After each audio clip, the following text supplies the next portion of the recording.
안녕하세요. 장애인복지론 오늘 말씀드리겠습니다. 이제 벌써 추석 연휴가 다 돼가지고요. 뭐 그렇게 어려운 내용은 없습니다. 오늘도 상당히 간단하고 분명한 내용, 교재를 중심으로 차례대로 말씀을 드리도록 할게요. 자, 한국의 장애인 현황인데요. 이 장애인 현황은 사실 교과서가 출간된 이후에 이게 또 바뀌었어요. 제가 알기로는요. 그래서 일단 교재에 있는 내용을 좀 설명을 드리고 주요 특징, 자, 장애인 현황의 주요 특징이 뭔지를 좀 말씀을 드리는데 초점을 좀 맞추겠습니다. 그리고 이 장애인 복지도 이게 최근에 일어났던 그 논점, 중요한 부분이 좀 또 있어요. 근데 그런 거는 아마 책에 이게 반영이 안 됐을 거고, 그 부분은 제가 한꺼번에 몰아서 촬영해서 올려드리도록 하겠습니다. 왜냐하면은 그래야 여러분들이 정확하게 현재 상태의 장애인 현황을 알 수 있을 거라고 봐요. 자, 먼저 인구입니다. 자, 인구의 맨 위에 67쪽의 맨 위에 줄입니다. 자, 한국의 장애인복지법은 3년마다 장애인 실태조사를 실시하도록 규정하고 있습니다. 자, 장애인복지법이 엄연히 우리나라에는 잘 갖춰져 있죠. 자, 그래서 뭐 과거에 실시된 그 결과를 보면은, 자, 우리나라의 장애인은 약 266만 명, 지금 거의 300만 명 정도로 보셔도 크게 무리가 없습니다. 그래서 그 장애인이 증가했다라고 보시면 되고요.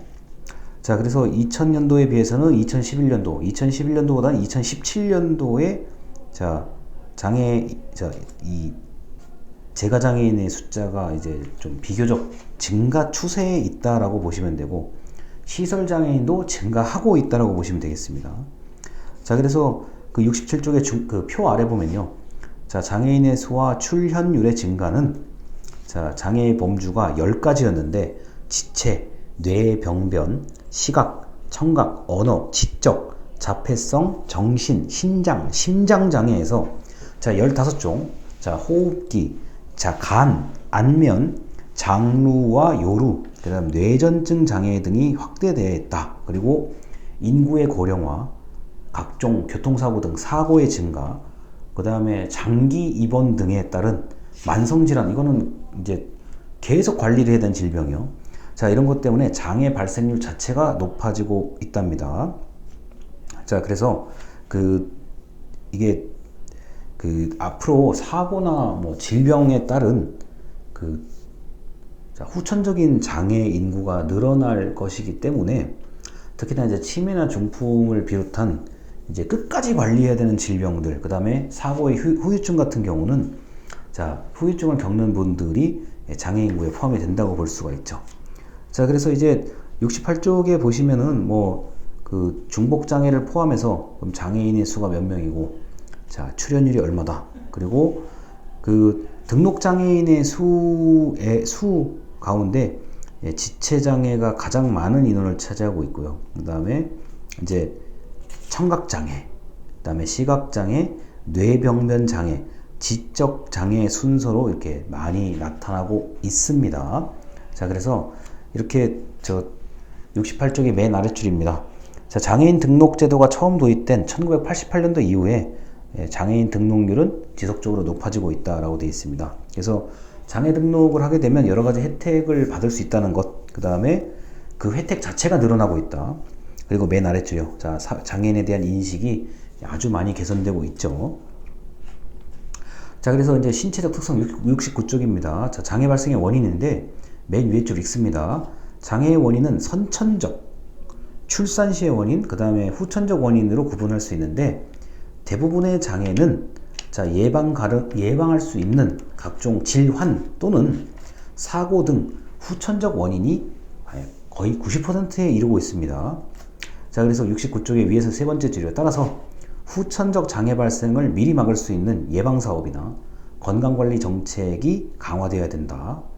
자, 그리고 지체장애 발생 원인은, 자, 거의 대부분 후천적 원인, 교통사고, 산업재해, 자, 외상 등으로 사회적 예방이 매우 중요하다라고 되어 있습니다. 자, 또한 정신장애인 경우도 후천적 원인이 96.1%, 사실상 대부분 나타나고 있기 때문에, 자, 일상생활과 직장생활 같은 사회생활에서 정신건강은 매우 중요하다. 자, 이렇게 보시면 되겠습니다. 자, 그리고 이제 70쪽입니다. 자, 일상생활 수행 능력이라고 되어 있는 거예요. 자, 일상생활 수행 능력. 자, 다시 말해서 일상생활 동작에서 자, 개인인 내가 독립해서 생활할 수 있는 자, 기본적인 그 행동들, 그리고 저나 여러분들께서 매일 반복하는 신체 동작에 관련된 것을 이제 기준으로 수행 능력을 평가를 하죠. 자, 그래서 그 식사, 이동, 그 다음에 화장실 다녀오는 동작, 그 다음에 목욕이요.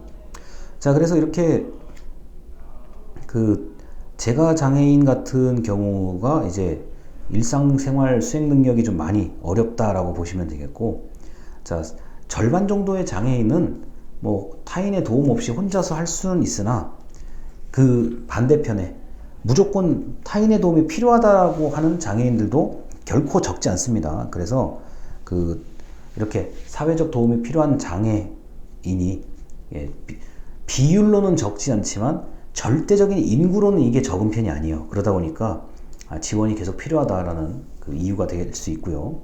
자, 71쪽에 보면은 이제 보시면 옷 갈아입기, 목욕, 그 다음에 이를 닦는 거, 식사, 그 다음에 누운 자세에서 자세를 바꾸는 거, 옮겨 앉기, 자, 앉은 자세를 잘 유지하는 거, 그 다음에 이제 보행과 이동에 관련된 것들이 바로 기본적인 일상생활 동작이라고 할 수 있겠습니다.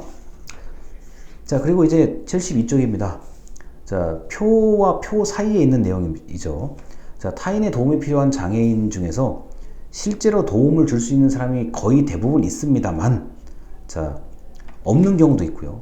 그리고 도움을 주는 사람은 가족이 가장 많고, 뭐 배우자나 자녀, 그리고 부모가 있다라는 거예요. 거의 이제 가족이라고 봐야 되죠. 그래서 우리나라의 일상생활, 장애인의 일상생활을 지원하는 그 주체는 주로 가족이기 때문에 가족의 부담이 매우 높은 편입니다. 자, 그래서 그 여러 가지 그 지원 사업이 지금 활발하게 진행되고 있죠. 자, 그래서 이렇게까지 해서 우리나라 장애인 현황이 이 정도다라는 거를 여러분들이 아실 수 있을 거고, 실제로 우리 주변에 이미 일상에 또 장애인을 돕는 일을 하시는 분들이 있기 때문에 뭐 이렇게 정확한 비율은 모르더라도 어떤 상황인지 조금은 짐작할 수 있지 않을까 싶습니다. 자, 그래서 여기까지 일단 강의를 마치겠습니다. 감사합니다.